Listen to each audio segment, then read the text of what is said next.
ওদের সাথে বসিয়ে দেবে, কারণ সে যে ভাষায় কথা বলবে, আমি তো সোশ্যাল সায়েন্সের লোক, আমি বুঝবো না, এরা তো বুঝবে। আমার যে ক্লাসের ছাত্ররা যে ভর্তি পরীক্ষার সময় যে সমস্ত হ্যাসেলের সম্মুখীন হয়, একটা সার্টিফিকেট নিতে আসলে তাকে যাতে কষ্ট না করতে হয়, ঘন্টার পর ঘন্টা বসে না থাকতে, এগুলো মাথায় রাখতে আমি তাদেরকে বলবো।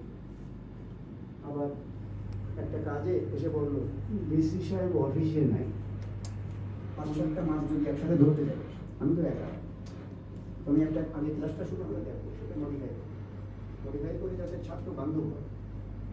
আমার কোনো অফিস আওয়ার নাই।